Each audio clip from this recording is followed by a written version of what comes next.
हुए कितने हर्ष के साथ, कितने उल्लास के साथ अपने अपने मोबाइल कैमरों में वो तस्वीरें कैद करने के लिए बहुत ही उत्सुक नज़र आ रहे हैं। और ये जो नज़ारा है आपसे थोड़ी देर पहले का, जहां पर भव्य बैनर्स के जरिए प्रधानमंत्री नरेंद्र मोदी का स्वागत करने के लिए तैयार अयोध्या को प्रदर्शित किया गया है। और ये जो सड़क है वो सीधे मुख्य राजमार्ग से जुड़ती है, जिसको कि आउटर बाईपास रोड कहा जाता है। वहां से होते हुए आप सीधे जो नया घाट का निर्माण किया गया है लता मंगेशकर चौक, वहां पर प्रवेश कर सकते हैं। और 6 से 8 लेन की बड़ी सड़क बनाई गई है, बिल्कुल चौड़ीकरण किया गया है, पूरा विकास पुनर्विकास किया गया है सारी सुविधाओं का, और सुरक्षा के व्यापक इंतजाम। प्रधानमंत्री का प्रवेश हो चुका है अयोध्या में, और इस रोड शो के बाद ये सीधे प्रधानमंत्री का काफिला पहुंचेगा रेलवे स्टेशन। और रेलवे स्टेशन, जैसा कि वहां पर हमारे वरिष्ठ संवाददाता शैलेंद्र मिश्र बता रहे हैं कि वहां की तस्वीर बिल्कुल बदल चुकी है। और आप समझें कि रेलवे स्टेशन से मुख्य राम मंदिर की जो दूरी है वो बहुत ज़्यादा नहीं है। आप चाहें तो स्वयं पैदल चल करके भी राम मंदिर के दर्शन के लिए जा सकते हैं। हनुमानगढ़ी उससे पहले पड़ेगा। कहा जाता है कि अगर आप अयोध्या में पदार्पण कर रहे हैं तो सबसे पहले आपको वहाँ के वर्तमान राजा धीराज हनुमानगढ़ी में विराजित हनुमान जी की आज्ञा लेनी होगी, आदेश लेना होगा, और उसके बाद श्री राम जन्मभूमि में श्री राम लला के दर्शनों के लिए आप जा सकेंगे। और अयोध्या में जो रेलवे स्टेशन है वहाँ से थोड़ी दूर पर अगर आप पैदल भी चलना चाहें, बहुत ज़्यादा आपके पास सामान नहीं है, तो आप सीधे रुक कर सकते हैं हनुमानगढ़ी का। वहाँ पर दर्शन के पश्चात वहाँ से बिल्कुल वॉकिंग डिस्टेंस पे आज का जो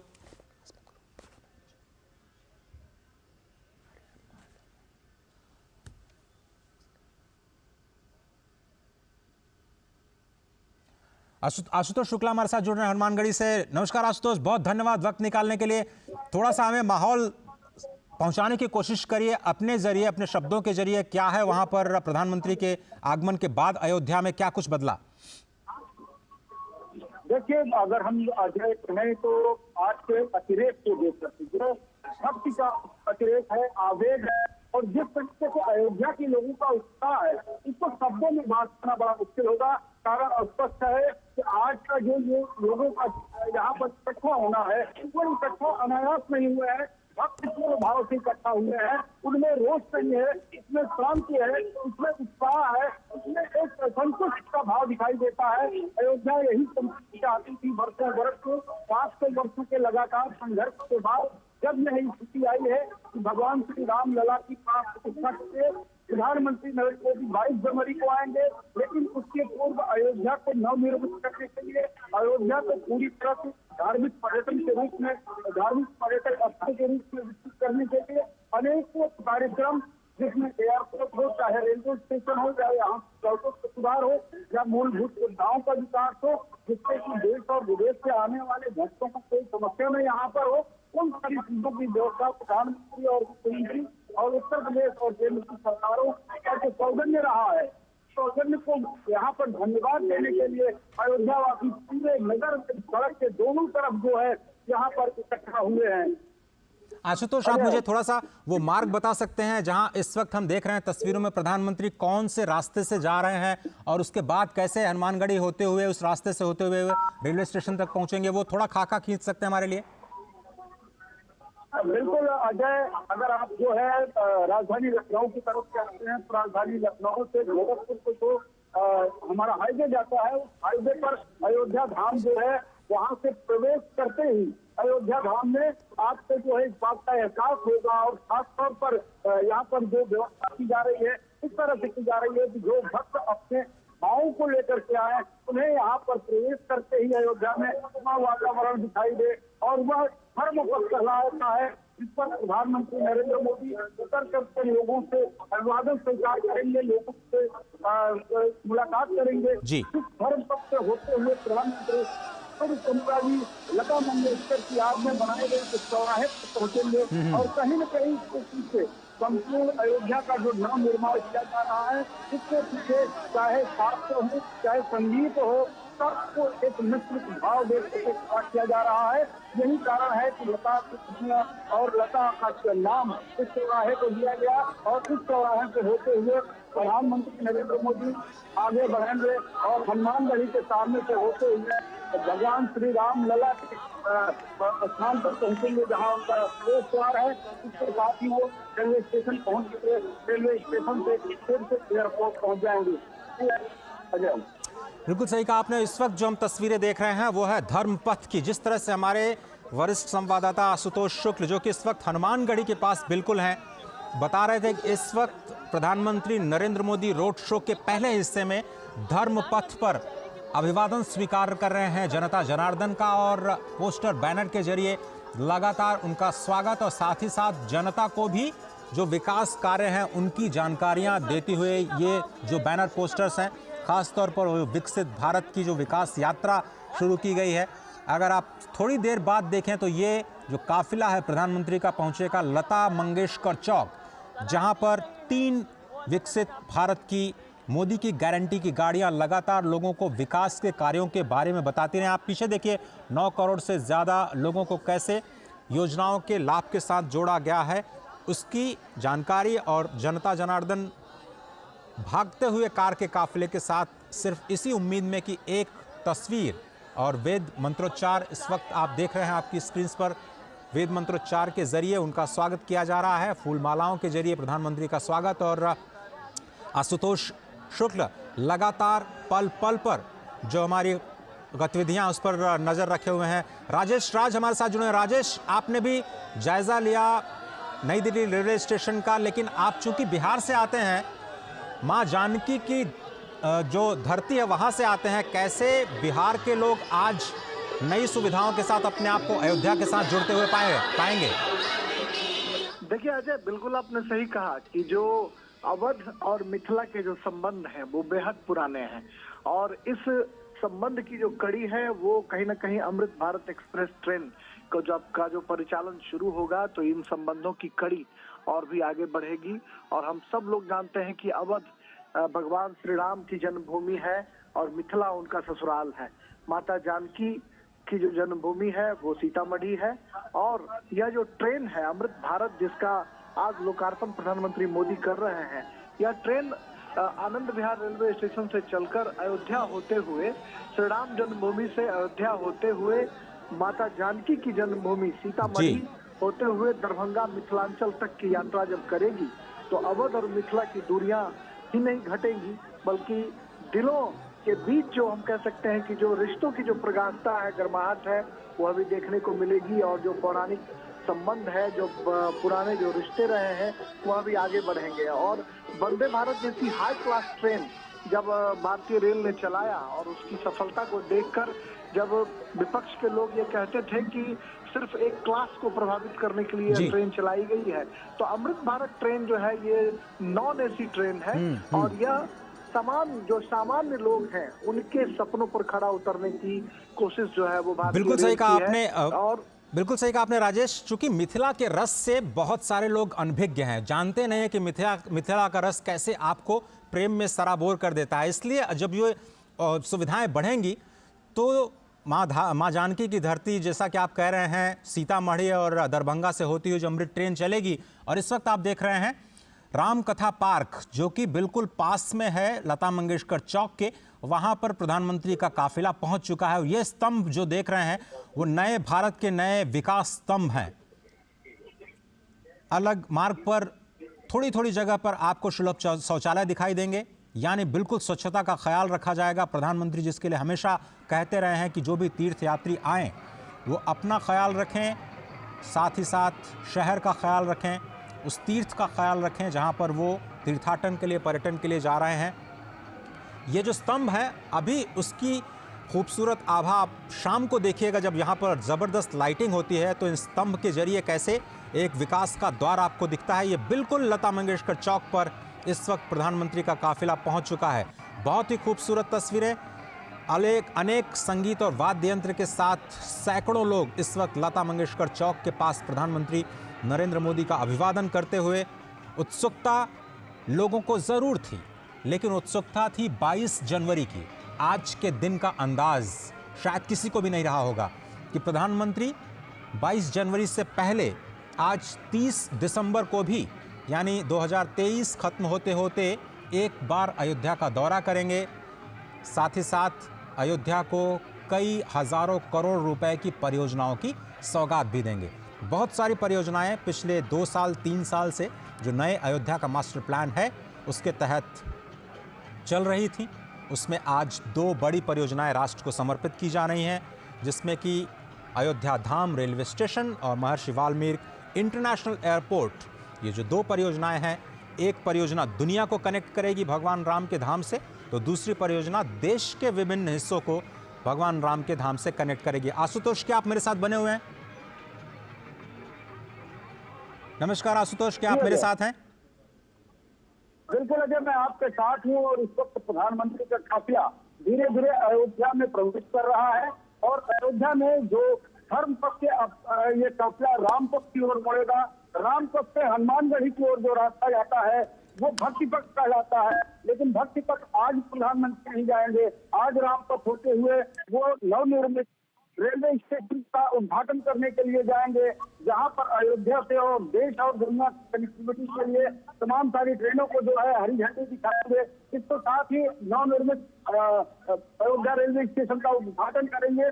आप अजय देख सकते हैं अपने टीवी स्क्रीन पर किस तरीके से लोगों में शांति के साथ अपने उस नायक का जो है स्वागत कर रहे हैं, जो उनको कहीं न कहीं अयोध्या वासियों के मन में है। जिस तरीके से भगवान श्री राम का मंदिर यह बन रहा है, उसके पीछे कहीं न कहीं सरकार का योगदान है। जिस तरह से अयोध्या का विकास हो रहा है उसमें सरकार महत्वपूर्ण कार्य कर रही है और उनके कार्यों को धन्यवाद ज्ञापित करने के लिए अयोध्या वासी आज सड़क के दोनों ओर खड़े हुए हैं। वास्तव में अजय, अगर हम कहें तो राम का जो स्वरूप है, राम का जो वांग्मय है, वह एक विराट स्वरूप है, वह एक विराट वांग्मय है। उस वांग्मय में संपूर्ण राष्ट्र समाहित होता है और जब बात राष्ट्रीय एकीकरण की होती है तो बात सिर्फ यही होती है कि भगवान राम का जो स्वरूप है वही राष्ट्रीय एकीकरण का एकमात्र स्वरूप है। और यही कारण है कि अल्लामा इकबाल ने भी भगवान राम को जो है इसको इकरार हिंद कहा।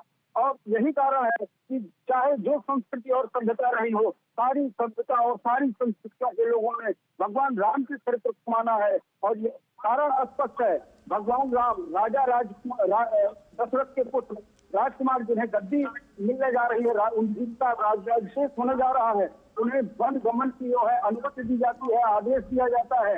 और जब भगवान राम राजकुमार के रूप में वन में जाते हैं और वहां से 14 वर्ष के बाद लौट करके आते हैं तो मर्यादा पुरुषोत्तम श्री राम के रूप में होते हैं।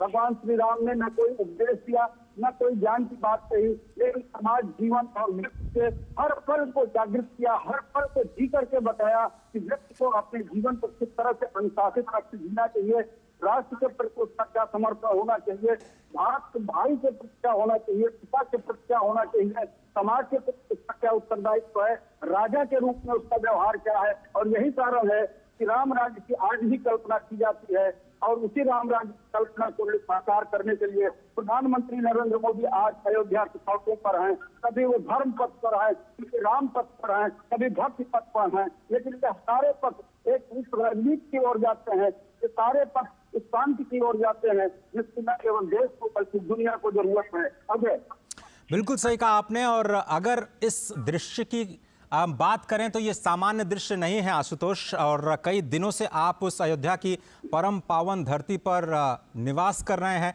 जिसकी हम लोग सिर्फ कल्पना करते हैं, हम लोग सोचते हैं, लेकिन आपका भाग्य अद्भुत है क्योंकि भगवान शंकर स्वयं कहते हैं कि ये तो बहुत ही दुर्गम नगरी है, वहाँ पर रहना, वहाँ पर तपस्या करना, वहाँ पर दान करना ये बहुत ही दुष्कर है। और अगर आपको अयोध्या वास मिल जाए ये तो बहुत ही सुदुष्कर है। अगर आप एक पग पग इस अयोध्या की धरती पर बढ़ाते हैं तो आपको अश्वमेध यज्ञ का फल मिलता है। यावत् पदानि रामस्य मार्गम गच्छति मानुषः पदे पदे श्वमेधस्य यज्ञस्य लभते फलम। एक एक पद, तो आप देख रहे हैं कि जो ये सुरक्षा कर्मी भी एक एक पद इस वक्त काफिले के साथ बढ़ा रहे हैं और सैकड़ों हजारों की संख्या में जो लोग अभिवादन कर रहे हैं। भले ही इस वक्त मौका प्रधानमंत्री के अभिवादन का हो, उनके स्वागत का हो, क्योंकि विकास पुरुष कहे जाते हैं, विकास की बड़ी सौगातें आज अयोध्या को मिलने जा रही हैं, लेकिन अपने आप में ये तीर्थ यात्रा से कम नहीं है और एक बहुत ही अनोखा अवसर अयोध्या वासियों के लिए इस वक्त आप देख रहे हैं। धर्म पथ से चलते हुए अब राम पथ, जो 3 मुख्य पथ कहे गए हैं आज की नई अयोध्या, जिसको आप कहें नई अयोध्या, तो मैं इसलिए कह रहा हूं कि नई अयोध्या और पुरानी अयोध्या कि आप रिलेट कर सकते हैं कि एक तरफ संस्कार, विचार, संस्कृति और जो विरासत है उसको संरक्षित करते हुए प्राचीन अयोध्या के जो प्राचीन संस्मरण हैं उनको कैसे संरक्षित रखते हुए नए कीर्तिमान और नए स्थलों का विकास किया जा रहा है। इसमें न केवल भव्य राम मंदिर बल्कि 148 आध्यात्मिक स्थलों का विकास एक साथ किया जा रहा है। दूसरी तरफ नई अयोध्या बन रही है जिसमें वर्ल्ड क्लास विश्व स्तर की आपको रेलवे स्टेशंस, विश्व स्तर के आपको इंटरनेशनल जो हवाई अड्डा उसका निर्माण और सड़कों का निर्माण, यानी सड़क परिवहन, रेल परिवहन, हवाई परिवहन और साथ ही साथ वाटरवेज, उसको भी आप नहीं भूल सकते हैं क्योंकि अयोध्या शायद एशिया का पहला शहर होगा जिसको वाटरवेज यानी सरयू के किनारे किनारे डेवलप करके एक नया मॉडल देने की कोशिश की जा रही है इस हेरिटेज टूरिज्म को बढ़ावा देने की। आशुतोष, $1 ट्रिलियन इकोनॉमी की बात करता है उत्तर प्रदेश। अयोध्या लगता है कि अब नए कलेवर में आने को तैयार है और विकास की भी जो गाड़ी है यहां से अब और रफ्तार पकड़ने वाली है, चाहे रेल के जरिए या फिर वायुयान के जरिए। देखिए अजय, अगर उत्तर प्रदेश की आप बात करते हैं तो उत्तर प्रदेश में सिर्फ अयोध्या नहीं, मथुरा, काशी और प्रयागराज ये ऐसे तीर्थ स्थान है जो सनातन धर्म और सनातन मतावलंबियों के लिए संपूर्ण दुनिया से बहुत ही पवित्र है। यहाँ पर जो भी व्यवस्था होगी वो भी आर्थिक विकास होगा। जितना यहाँ की संरचना बढ़ाई जाएगी उतना ही आर्थिक विकसित होने का अच्छी संभावनाएं यहाँ पर अपार रूप से हैं। वाराणसी में जब से विकास के कार्य जो है तमाम स्तर पर है, काशी विश्वनाथ कॉरिडोर बना, आप जान सकते हैं कि वहाँ पर किस तरह से दर्शनार्थियों की तादाद में वृद्धि हुई, किस प्रकार से वहाँ का कृषि उद्योग जो है वो विकसित हुआ, किस तरह से आसपास की जो खपत की, चाहे वो सब्जी की हो चाहे अन्य चीजों की हो, सारी खपत बढ़ी और समाज के सारे तबकों को जो है उस का लाभ मिला, आर्थिक रूप से उनमें संपन्नता आई। वही स्थिति कमोबेश अयोध्या में भी लाने की कोशिश की जा रही है। जब पर्यटन बढ़ेगा, लोग आएंगे, जरूरतें बढ़ेंगी और उसके बाद जो है कहीं न कहीं जो है अयोध्या के लोगों की जो वार्षिक इनकम है उसमें भी फर्क पड़ेगा, उनके रहन सहन में फर्क आएगा। लेकिन जिस तरह का दृश्य अजय इस वक्त आप अयोध्या की सड़कों पर देख रहे हैं, मैं एक ही शब्द में अगर कहें तो न भूतो न भविष्य, न ऐसा दिखा है न ऐसा दिखेगा। कारण यह है कि अयोध्या हमेशा अशांत रही है। अयोध्या जितनी पवित्र थी, जितनी आध्यात्मिक थी, जितनी धार्मिक थी, जितनी पौराणिक थी, उतना ही विवादों में घिरी हुई थी। 74 बार के संघर्ष की कड़ी यहाँ की गवाह रही है, जबकि सैकड़ों साल अदालत की चौकों पर राम जन्मभूमि विवाद जो है चलता रहा है। लेकिन हमने अपनी जो व्यवस्था बनाई, हमारे अपने जो संविधान बनाए, उसके अंतर्गत जो हमें अदालत से मिला, आज इसका जो है कहीं न कहीं एक अच्छा प्रदर्शन हो रहा है। प्रधानमंत्री नरेंद्र मोदी इस वक्त अयोध्या की सड़कों पर अयोध्यावासियों से अभिवादन स्वीकार कर रहे हैं और चल रहे हैं। राम के इस विराट स्वरूप, उस विराट भारत के एक तरह का स्वरूप कहीं न कहीं प्रधानमंत्री प्रतिनिधित्व करते हुए दिखाई दे रहे हैं। अजय, बिल्कुल सही कहा आपने और तस्वीरों में स्पष्ट तौर पर देख रहे हैं कि जो अयोध्या वासी हैं और जो बाहर से भी अयोध्या में इस वक्त वास कर रहे हैं वो प्रधानमंत्री नरेंद्र मोदी की एक झलक पाने के लिए जो दोनों तरफ बैरिकेडिंग लगाई गई है उस पर स्पष्ट तौर पर इंतज़ार करते हुए, प्रतीक्षा करते हुए कई सारे लोग तो काफिले के साथ दौड़ लगाते हुए एक सेल्फी हो जाए, प्रधानमंत्री के एक तस्वीर उन्हें मिल जाए, अपनी आंखों में बसाना चाहते हैं। कोई फूल फेंक रहा है, कोई मालाओं के साथ स्वागत कर रहा है, कुछ विप्र बंधु जो बटुक हैं वेद मंत्रोच्चार के साथ उनका स्वागत कर रहे हैं। आम जनमानस रंग बिरंगी कपड़ों परिधानों में उनका स्वागत कर रही हैं और नृत्य वादन के जरिए भी प्रधानमंत्री का स्वागत करते हुए आज अयोध्या की जनता, वाकई आज के दृश्य की शायद किसी ने कल्पना नहीं की होगी। आपने बिल्कुल सही कहा आशुतोष कि सभी लोग को ये तो पता था कि चलिए 22 जनवरी की एक तिथि आ गई है, उस वक्त भव्य राम मंदिर का दर्शन करने के लिए, उसके लोकार्पण के लिए प्रधानमंत्री आएंगे, लेकिन आज तो मुझे लगता है नए साल का बोनस है अयोध्या के लिए अगर कहा जाए, क्योंकि इसकी कल्पना लोगों को नहीं थी कि आज के दिन, आज का पूरा दिन प्रधानमंत्री अयोध्या धाम में बिताएंगे और वहाँ पर इतनी बड़ी विकास की परियोजनाओं को देश के सामने रखेंगे। और अयोध्या धाम को पहली बार देश के साथ नहीं बल्कि दुनिया के साथ कनेक्ट करने का प्रयास करेंगे, उसकी शुरुआत है। क्योंकि ये तो अभी पहला चरण है। चाहे भगवान राम का भव्य मंदिर हो, उसका पहला चरण, अयोध्या का विकास हो, उसका पहला चरण, स्टेशन का विकास हो, उसका पहला चरण, अयोध्या के जो नए एयरपोर्ट महर्षि वाल्मीकि इंटरनेशनल एयरपोर्ट के टर्मिनल का विकास हो, प्रथम चरण के आज समर्पण का दिन है। बहुत ही अद्भुत दिन है, बहुत ही अनोखा दिन, बहुत ही खास दिन अयोध्या के लिए, अयोध्या के विकास की नई यात्रा के लिए। क्योंकि इस यात्रा में छिपी है उत्तर प्रदेश के भविष्य के विकास की यात्रा, जो कि केवल उत्तर प्रदेश नहीं बल्कि जनसंख्या के दृष्टि से सबसे बड़ा प्रदेश होने की वजह से पूरे देश की विकास यात्रा के लिए बहुत ही अहम है। बहुत सारे लोग ये सवाल कर सकते हैं कि एक राम मंदिर बनने से क्या होगा, लेकिन आप देखिए तो राज्य सरकार और केंद्र सरकार मिलकर के 30,000 करोड़ रुपए की परियोजनाओं पर काम कर रहे हैं। 252 से ज़्यादा परियोजनाएं इस वक्त अयोध्या में ज़मीन पर चल रही हैं। एक नया मास्टर प्लान तैयार किया गया है। एशिया में कई सारी टेक्निक पहली बार अयोध्या में इस नए शहर के नए नगर के विकास के लिए किया जा रहा है।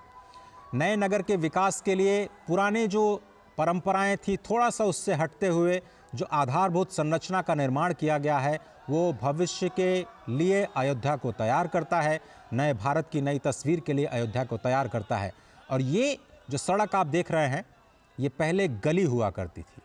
यकीन मानिए, एक गाड़ी अगर उसके साथ दूसरी गाड़ी आ जाए तो बहुत ही मशक्क़त के साथ एडजस्टमेंट करते हुए दोनों गाड़ियों को आपस में निकलना पड़ता था, इतनी कम जगह थी। आशुतोष, आप शायद उस दृश्य के आप गवाह रहे हैं। अब ये जो पूरा चौड़ीकरण किया गया है, 13 करोड़ का आंकड़ा तो हमने देखा काशी कॉरिडोर से। कितने करोड़ उम्मीद है अयोध्या को अगले 1 साल 2 साल में, अगर आपसे समझना चाहें तो?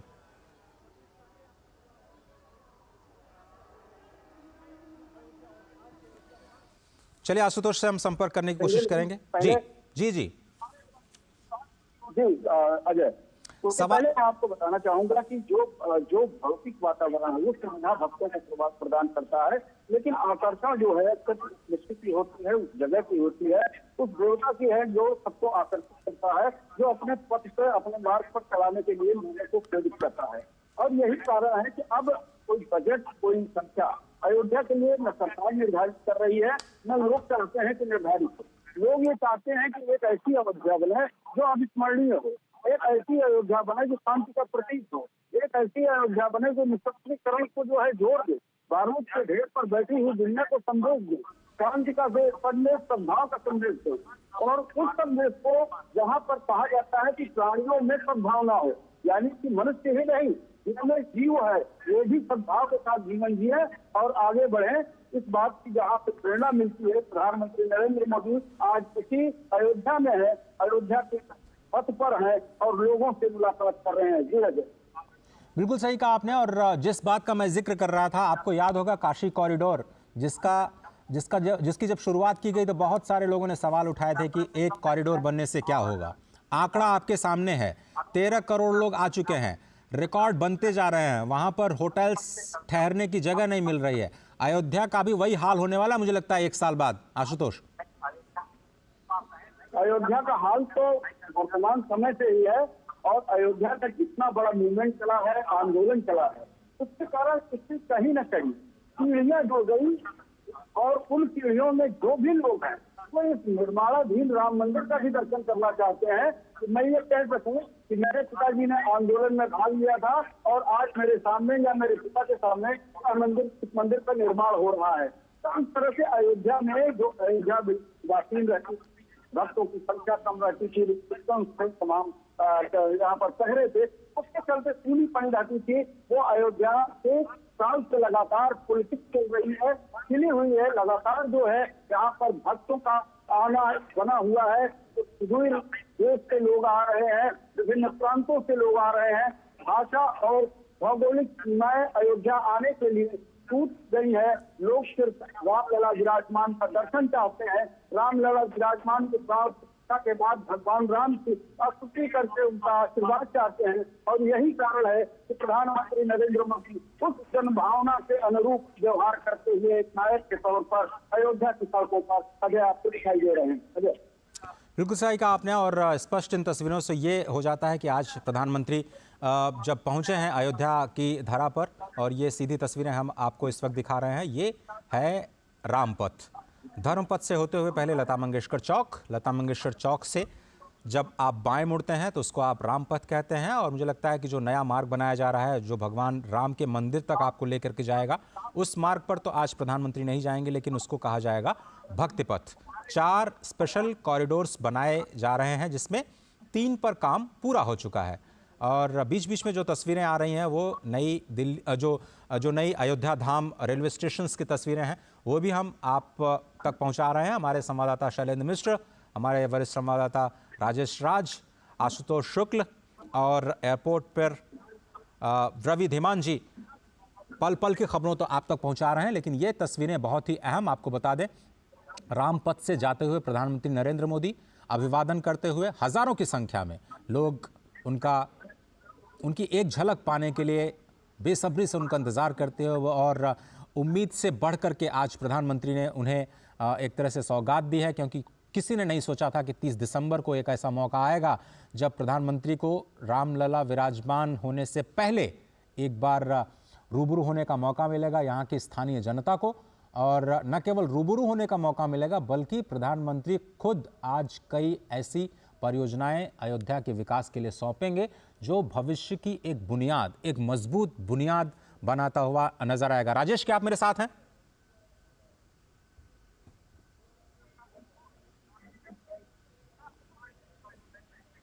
राजेश या शैलेंद्र, क्या आप में से कोई मुझे सुन पा रहा है? हाँ, मैं अजय जी आपकी आवाज सुन रहा हूँ। राजेश जी, बहुत धन्यवाद आपका। एक बार फिर से इस यात्रा को हम आपके साथ आगे बढ़ाते हैं। आशुतोष जी भी हमारे साथ बने हुए हैं। इस वक्त जो यात्रा है वो रामपथ की है, और आपने कहा कि माँ जानकी की जो धरती है, भक्ति नगरी, वहाँ से जोड़ते हुए अमृत ट्रेन चलने वाली है, और आपने तो उस ट्रेन में सफ़र भी किया है। कितनी बदलेगी दुनिया तीर्थयात्रियों की? देखिए, बिल्कुल आपने सही कहा कि भगवान श्री राम की जो जन्मभूमि है अयोध्या, यह करोड़ों जो लोग हैं हिंदुस्तान के, जो राम में आस्था रखने वाले लोग हैं, उनकी कहीं ना कहीं एक बड़ी तीर्थस्थली है।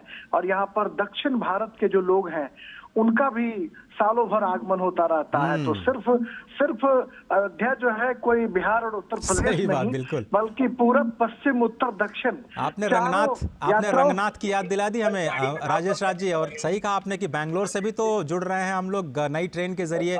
बहुत जल्दी विश्वेश्वरैया टर्मिनल से अयोध्या को जोड़ते हुए नई ट्रेन वहां से भी चलने वाली है।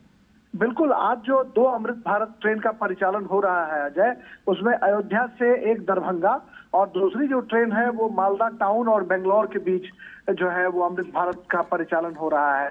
और आने वाले दिनों में ये उम्मीद की जा रही है कि जैसे अयोध्या धाम रेलवे स्टेशन का कायाकल्प कर दिया गया, रात जब रेल मंत्री अश्विनी वैष्णव का मैंने इंटरव्यू किया था तो अश्विनी वैष्णव ने यही कहा कि आज इसकी कैपेसिटी 20,000 है, लेकिन आने वाले दिनों में 1 लाख लोगों के आवाजाही की कैपेसिटी बनाने की क्षमता हम अयोध्या धाम रेलवे स्टेशन पर रखेंगे।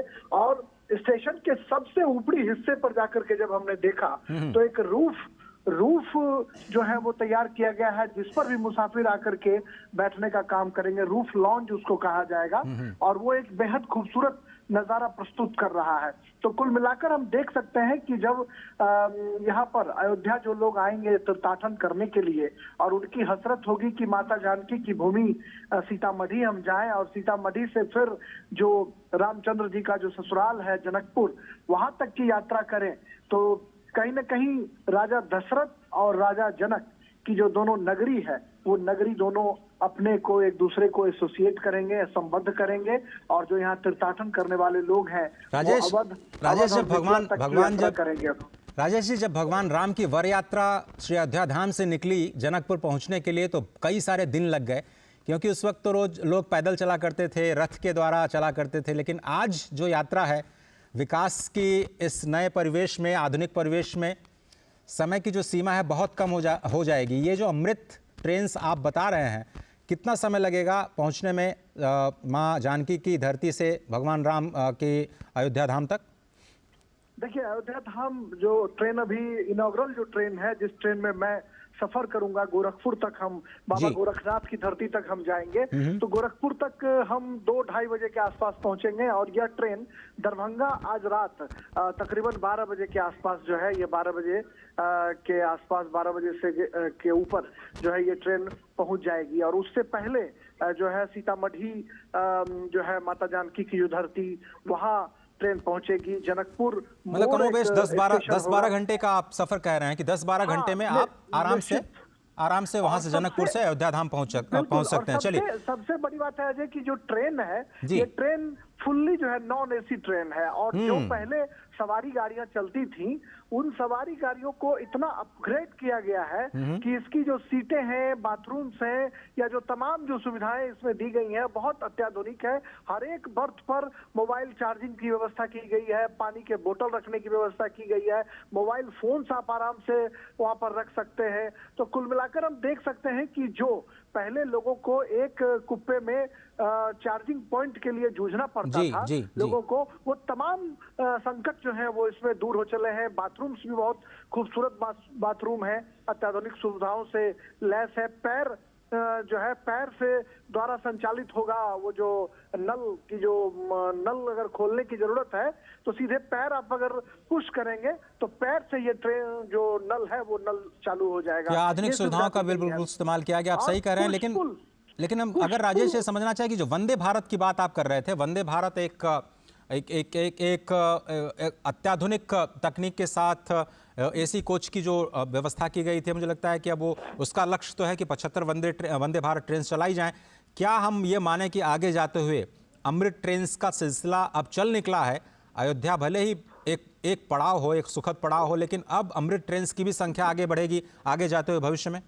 देखिए, निश्चित तौर पर, और जिस तरीके से लोग सवाल खड़े करते थे, जो विरोध करने वाले लोग थे या जो आलोचक थे, वो कहते थे कि बुलेट ट्रेन नहीं चल सकती है, सेमी हाई स्पीड ट्रेन नहीं चल सकती है, उन तमाम लोगों को करारा जवाब दिया गया। और उसके बाद जब वंदे भारत ट्रेन का सफल परिचालन शुरू हुआ तो फिर ये सवाल उठने लगे कि एक क्लास जो है उसके लिए सिर्फ चलाया गया है ये ट्रेन। लेकिन जब अमृत भारत ट्रेन जब चलेगी और जब अवध से मिथिला की दूरी तय करेगी, तो कहीं ना कहीं यह ट्रेन जो है सिर्फ दो सभ्यता संस्कृतियों का मिलन नहीं करेगी, बल्कि जो मुसाफिर हैं उनके पॉकेट का भी ख्याल रखेगी कि बहुत कम पैसे में मुसाफिर जो है, जो वंदे भारत में अफोर्ड नहीं कर सकते हैं लोग, भारतीय रेल ने उनके लिए एक दूसरा मिनी वंदे भारत जो है वो ट्रेन तैयार कर दिया है। और इसमें जो सीट है, जो तमाम तरह की सुविधाएं हैं, वो बहुत कुछ जो है वो बहुत उम्दा ट्रेनों से मैच करती हैं। राजधानी या वंदे भारत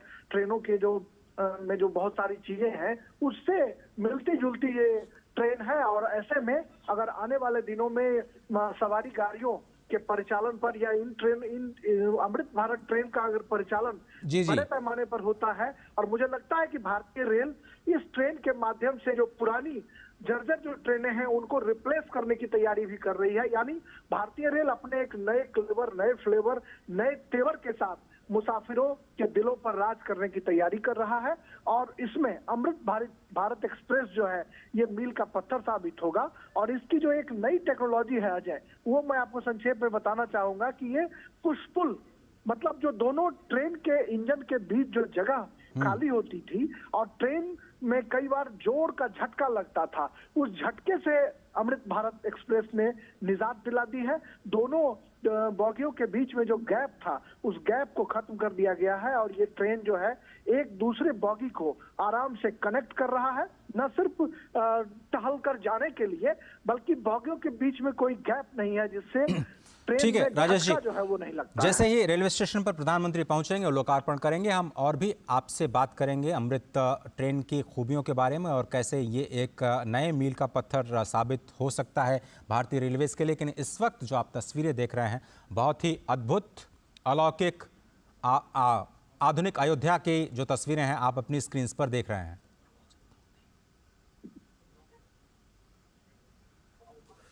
स्पष्ट तौर पर ये जो रामपथ से तस्वीरें हम आप तक पहुंचा रहे हैं, प्रधानमंत्री नरेंद्र मोदी वहां पर पहुंचे हैं और अयोध्या के जो वासी हैं वहां पर उनका स्वागत करते हुए और सभी का अभिवादन करते हुए प्रधानमंत्री ये कोशिश करते हैं कि कोई छूट न जाए, जहां तक हो सके वो जनता के साथ संवाद करने का, अपने हाथों के अभिवादन के माध्यम से, अपने आंखों के माध्यम से लगातार सबसे बातचीत करते हुए, अभिवादन स्वीकार करते हुए, प्रणाम स्वीकार करते हुए, स्वयं अभिवादन करते हुए, सभी के स्वागत का उत्तर देते हुए प्रधानमंत्री नरेंद्र मोदी, आप देख रहे हैं ये रामपथ की तस्वीरें। जैसा कि हमारे संवाददाता लगातार बता रहे थे कि सीधे जो आउटर बाईपास रोड है वहाँ से आप धर्म पथ पर प्रवेश करेंगे, जहाँ पर शुरुआत की प्रधानमंत्री ने, और भव्य स्तंभों के ज़रिए स्वागत किया गया उनका, और सैकड़ों हज़ारों की संख्या में जनता ने उनका अभिवादन किया। उसके बाद काफिला पहुंचा लता मंगेशकर चौक और वहां से फिर बाएं होते हुए रामपथ। ये रामपथ सीधे आपको लता मंगेशकर चौक से नई दिल्ली माफ़ कीजिएगा, नई दिल्ली नहीं, नई अयोध्या के अयोध्या धाम रेलवे स्टेशन के साथ जोड़ेगी। और ये जो विकास की यात्रा है, नई दिल्ली लखनऊ एक साथ जब मिलकर के काम करते हैं तो किस तरह की परियोजनाएं ज़मीन पर आती हैं, उसकी एक बानगी आपको ज़रूर देखने को मिलेगी। लेकिन अभी आप उत्साह देखिए अयोध्या वासियों का। अयोध्या वासी जो बार बार मैं कह रहा हूं कि भगवान शंकर स्वयं कहते हैं कि यहाँ के वासी श्री जगन्नाथ जी का स्वरूप हैं, वहाँ पर चलना ही प्रदक्षिणा है। अयोध्या में अगर आप नींद भी लेते हैं तो उसको समाधि कहा जाता है, वहाँ पर अगर आप भोजन करते हैं तो उसको प्रसाद कहा जाता है।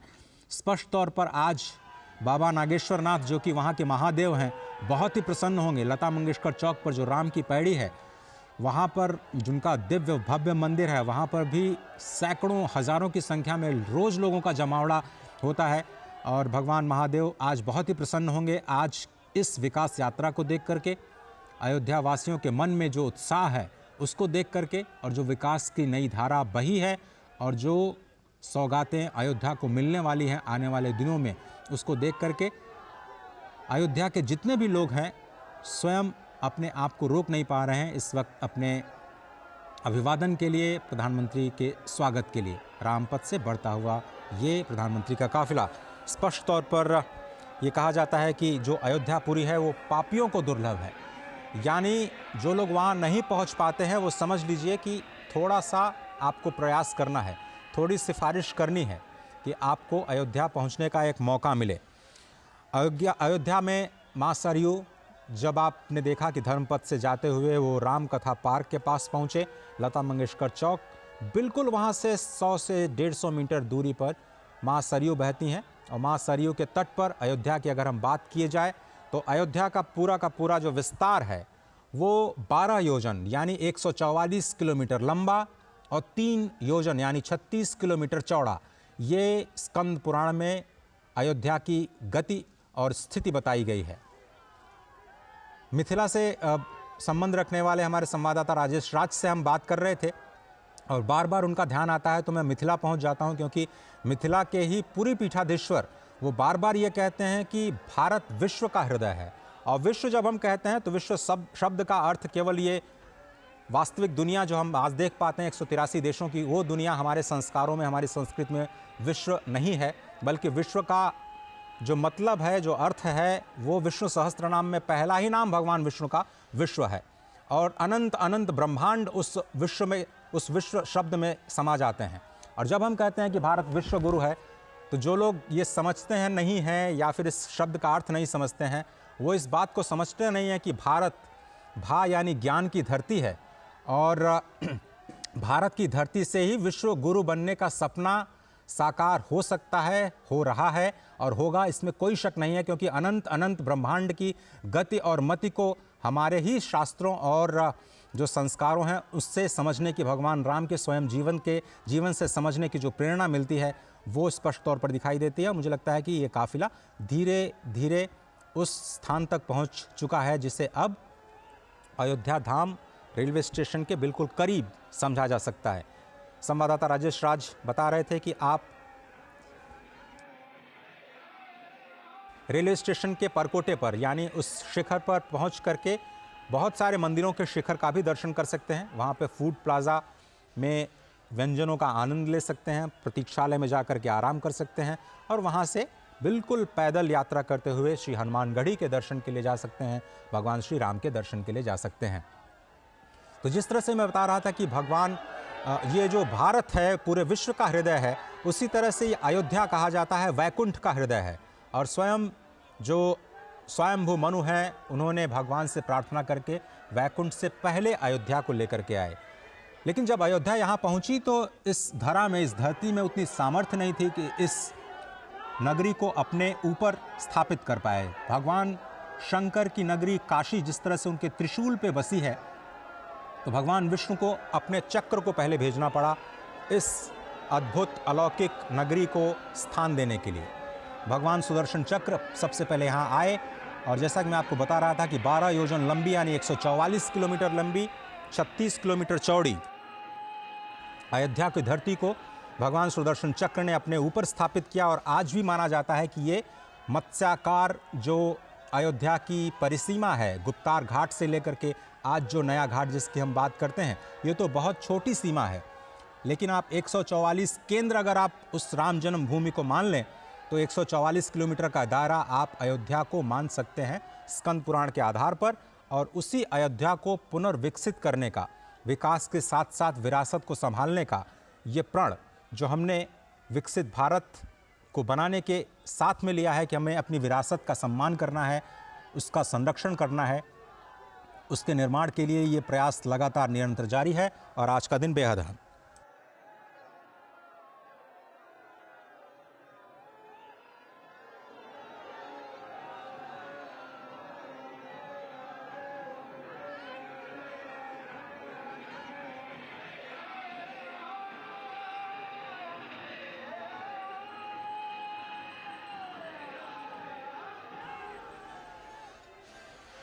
हमारे संवाददाता शैलेंद्र मिश्र, राजेश राज और आशुतोष शुक्ल लगातार स्थिति पर नज़र बनाए हुए हैं। इस भव्य और दिव्य यात्रा के गवाह ये तीनों ही संवाददाता इस वक्त अयोध्या की धरती पर खुद मौजूद। और जिस तरह से हम ये लगातार कह रहे हैं कि आपका बहुत पुण्य होना चाहिए अयोध्या की धरती पर कदम भी रखने के लिए, माँ सरयू के दर्शन करने के लिए, इन संतों के दर्शन करने के लिए। लेकिन आज एक विकास की यात्रा लोग इस वक्त धर्मपथ से होते हुए रामपथ के जरिए प्रधानमंत्री को स्वयं देख रहे हैं। 11,000 करोड़ रुपए से ज़्यादा की परियोजनाएं आज राष्ट्र को समर्पित की जानी हैं। कुछ पुरानी परियोजनाएं राष्ट्र को समर्पित की जाएंगी, कुछ नई परियोजनाएं उनका शिलान्यास किया जाएगा और क्या कुछ दिशा स्वयं प्रधानमंत्री मोदी के मन में है यहाँ की विकास की यात्रा को लेकर के, उसको आज देश के सामने रखा जाएगा जब वो आज करीब 1:30 बजे 2 बजे यहाँ के जो निवासी हैं उनसे मुखातिब होंगे। नए एयरपोर्ट का टर्मिनल बन करके तैयार हो गया है। एयरपोर्ट अथॉरिटी ऑफ इंडिया के लिए भी बहुत ही अद्भुत क्षण, एविएशन मिनिस्ट्री के लिए भी बहुत ही चैलेंजिंग टास्क, 1.5 साल 2 साल में इस पूरे टर्मिनल बिल्डिंग को खड़ा करना। और जैसा कि हमारे संवाददाता बता रहे थे कि यह पहला फेज़ है रेलवे स्टेशन का, जिसे 5 गुना विस्तार दिया जाएगा। 20,000 यात्रियों की जो क्षमता है उसको बढ़ा करके 1 लाख यात्रियों तक करने की योजना सरकार की बन चुकी है, रेलवेज़ की बन चुकी है। उसी तरह से एविएशन मंत्रालय की जो योजना है वो मौजूदा टर्मिनल के पहले फेज़ को जब दूसरे फेज़ में विस्तार दिया जाएगा तो उसका आकार 10 गुना करने की है। आप ये समझिए कि हर रोज़ 1 से 1.5 लाख लोग अयोध्या की धरती पर आएंगे रामलला के दर्शन करने के लिए। इतनी बड़ी संख्या में लोगों का स्वागत करना, लोगों की रहने की व्यवस्था करना, लोगों के जो मूलभूत सुविधाएं हैं, पानी की, ठहरने की, रहने की, भोजन की, प्रसाद की, जो स्वच्छता के कार्यक्रम किए जाने हैं उसकी, उन सब की व्यवस्था करना यहाँ के अयोध्या नगर निगम के लिए कितनी बड़ी चुनौती रहा होगा। लेकिन इसको नई अयोध्या के निर्माण में इन सभी कारकों का ख्याल रखा जा रहा है। स्पष्ट तौर पर जो नई अयोध्या का निर्माण किया जा रहा है उसमें डेडिकेटेड जो सीवर लाइन है, उसके साथ साथ जो ग्रीन टर्मिनल्स या ग्रीन जो टेक्नोलॉजी का इस्तेमाल किया जा रहा है कि कम से कम पॉल्यूशन के साथ में, कम से कम प्रदूषण के साथ में जो निर्माण कार्य हैं उसको अंजाम दिया जाए।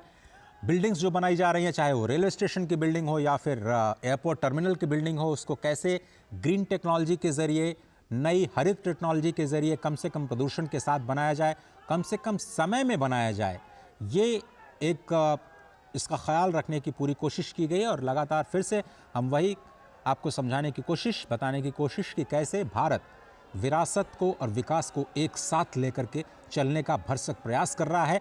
और ये अयोध्या की धरती से अब जो नई विकास की यात्रा निकली है वो देश को विकसित बनाने में एक महत्वपूर्ण भूमिका अदा करेगी, इसमें कोई दो राय नहीं।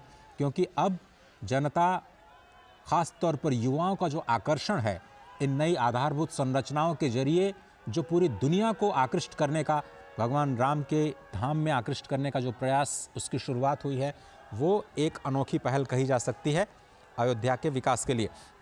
आशुतोष शुक्ल, क्या आप मेरे साथ हैं? बिल्कुल अजय, मैं सुन रहा हूँ। तो इस विकास यात्रा को अब आपके जरिए हम आगे बढ़ाते हैं और समझने की कोशिश करते हैं कि ये जो यात्रा है, विकास की यात्रा, अब यहाँ से आगे और कौन से पड़ाव तय करने जा रही है? बिल्कुल अजय, जिस तरीके से ये विकास की यात्रा है, इसका पड़ाव जो है वो इसका आखिरी कोई छोर नहीं होता है।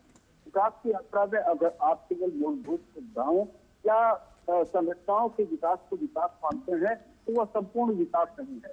विकास में व्यक्तित्व का विकास, मानवता का विकास, समाज का विकास, निर्माण, ये सारी चीजें भी जुड़ती हैं। और यही कारण है कि जब सत्ता का निर्माण होता है, किसी देश का निर्माण होता है, तो उसके पीछे एक वैचारिक अवधारणा होती है। और उसी वैचारिक अवधारणा को सामने रखते हुए कहीं न कहीं अयोध्या में जो विकास का कार्य चल रहा है, या फिर राम मंदिर का निर्माण चल रहा है, या जो यहाँ की धार्मिक आस्था लोगों में है, उसके अनुरूप जो है यहाँ पर लोगों को आर्थिक विकास और धार्मिक रूप से सजगता जो है, धर्म पथ पर चलने की जो प्रेरणा है, उस प्रेरणा के साथ जो है आर्थिक विकास में कहीं न कहीं भागीदारी हो, इसी कल्पना के साथ अयोध्या को विकसित किया जा रहा है। अजय, बिल्कुल सही कहा आपने। और धर्म पथ से लता मंगेशकर चौक से रेलवे स्टेशन की दूरी कितनी है आशुतोष जी? अगर आप पैदल चलते हैं तो तीर्थयात्रियों को कितना समय लग सकता है और वहाँ पर क्या क्या सुविधाएं हैं, अगर आपने जायजा लिया हो तो? देखिए, धर्म पथ से अगर लता मंगेशकर चौराहे की दूरी अगर हम रेलवे स्टेशन से हैं, और अगर हम संपूर्ण परिधि की बात अगर करते हैं, संपूर्ण परिधि जिसमें जो है राम जन्मभूमि स्थान, हनुमान मंदिर, सड़क भवन, या राम की पैड़ी, या लता चौराहा, और या फिर रेलवे स्टेशन, ये सारी चीजें जो है अयोध्या की कुल जवाब 5 किलोमीटर की परिधि में पूरी होती है। जो वॉकिंग डिस्टेंस होता है, आमतौर पर जो यहाँ पर धर्मार्थी आते हैं दर्शन करने के लिए, वो सरयू में स्नान करते हैं, पैदल हनुमानगढ़ी में दर्शन करते हैं, रामलला के दर्शन करते हैं, और उसके बाद वो अपने स्थान कर जाते हैं। अयोध्या क्षेत्रफल में छोटी है, लेकिन बहुत ही खूबसूरत ढंग से इसका डेवलपमेंट किया जा रहा है। जो कुछ भी इसकी भौतिक आधारभूत संरचना में विकास किया जा रहा है, वो अयोध्या की मूल, अयोध्या की जो पौराणिकता थी उसको सुरक्षित रखते हुए अयोध्या के बाहर के इलाकों में की जा रही थी। जो रामचरितमानस में अयोध्या के बारे में वर्णन है, या पुराने समय से अयोध्या चली आ रही है, समग्र जो है नगर निगम का और सरकार का, दोनों का यही है कि उस पौराणिकता, आध्यात्मिकता के साथ जो है अयोध्या को जोड़े रखा जाए और साथ में निर्माण का काम होता रहे। मुझे थोड़ा सा अयोध्या नगर निगम के जो फोकस है उसके बारे में भी थोड़ा सा बताइए आशुतोष, की कैसे उन्होंने चुनौतियों का सामना करते हुए इस नई अयोध्या का निर्माण किया और कितना बदलाव आया है वहाँ के जो अयोध्या वासी हैं इस नए आधुनिक सुविधाएं आने के बाद। देखिए अजय, वास्तव में आपको किया है कि बदलाव लाना एक बहुत बड़ी चुनौती होती है। जो व्यक्ति पीढ़ियों से अपने दुकान लगा करके और काम काज पर बैठा था, वह एक साथ सज्जा दुकान में चला जाए, इसके लिए जो है समझा पाना ये भी एक बड़ी चीज होती है। और इसके लिए कहीं न कहीं सामाजिक रूप से जब लोगों का जुड़ाव होता है, चाहे वो नगर पालिका के महापौर हो या सरकार ही अपने प्रतिनिधियों के माध्यम से जनता से जुड़ती है, अपनी मंशा व्यक्त करती है। और धीरे धीरे जब स्थिति अयोध्या में शुरू हुई तो पहले लोगों को लगा कि उनका रोजगार चला जा सकता है, उनके आर्थिक जीवन में कमी आ सकती है। लेकिन जब पुनर्निर्माण का दौर शुरू हुआ और उन्होंने देखा सात सज्जा से युक्त अयोध्या में धर्मार्थियों का भी संख्या बढ़ी है, उनका जो है बिक्री बढ़ी है, उनका उत्पादन बढ़ा है, तो निश्चित रूप से जो है उन्हें संतोष प्राप्त हो रहा है। और आज तमाम सारे जो आधारभूत संरचनाएं सरकार यहाँ पर चला रही है, लोग उसमें सहभागी होकर के उसके निर्माण में अपनी सहायता प्रदान कर रहे हैं। जी अजय, बिल्कुल सही कहा आपने। और ये जो तस्वीरें हम दिखाने का प्रयास कर रहे हैं अपने दर्शकों को, स्पष्ट तौर पर आज पदार्पण हुआ प्रधानमंत्री नरेंद्र मोदी का अयोध्या की धरती पर, और नए साल का तोहफा, इंतज़ार, प्रतीक्षा जनता जनार्दन की कि क्या कुछ नई घोषणाएं, नई सौगातें आज अयोध्या को मिल सकती हैं।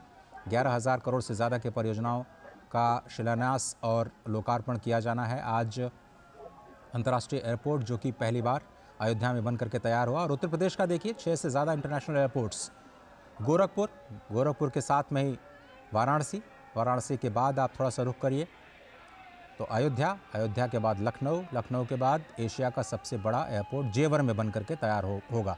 तो आप समझिए कि उत्तर प्रदेश की जो अर्थव्यवस्था है उसको किस तरह से गति देने की कोशिश की जा रही है। और प्रधानमंत्री इस बात को समझते हैं कि जिस तरह से उन्होंने गुजरात में विकास का कार्य किया और विकास के कार्यों को आगे बढ़ाया और उसका देश की जीडीपी में किस तरह से 11-12% के ग्रोथ के साथ एक ज़बरदस्त योगदान देखा गया, जबकि वहाँ की आबादी सिर्फ 6 करोड़ के आसपास है।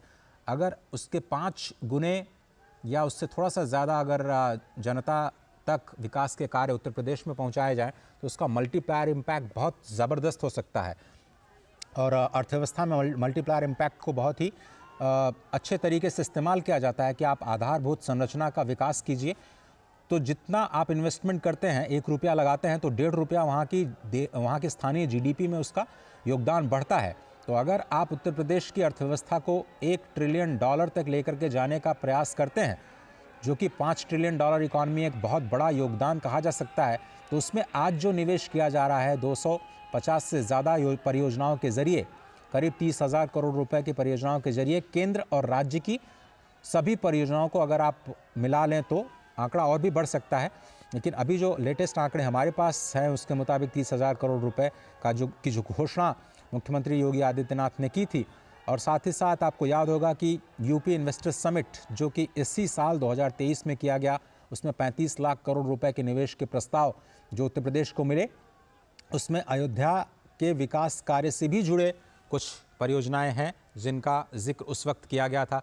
उसका भी इम्पैक्ट आपको ज़मीन पर दिखाई देगा।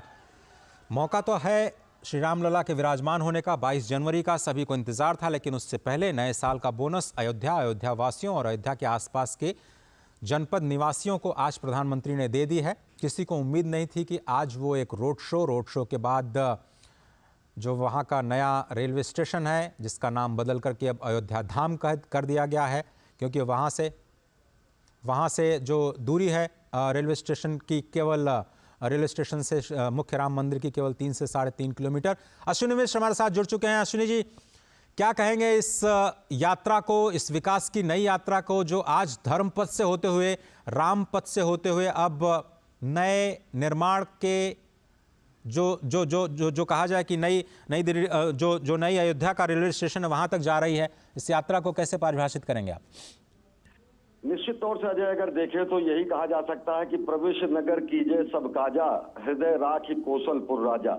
आज वो क्षण है जब अयोध्या का जो वैधव्य था, अयोध्या का जो वैराग्य था, उसका श्रृंगार पूरी दुनिया देख रही है। किस तरीके से अयोध्या में ही भगवान श्री राम का वनवास था वो समाप्त होने के कगार पर है। जब वो भव्य दिव्य मंदिर में उनकी प्राण प्रतिष्ठा होगी भगवान श्री राम लला के बाल रूप की, उससे पहले प्रधानमंत्री नरेंद्र मोदी का यहाँ पहुंचना ये बताता है कि किस तरीके से सदियों की जो जनाकांक्षा है वो आकार लेते हुए अयोध्या के भव्य दिव्य नव्य स्वरूप को देख रही है। रामपथ आप जिसका जिक्र कर रहे हैं, रामपथ ये पूरा का पूरा श्रृंगार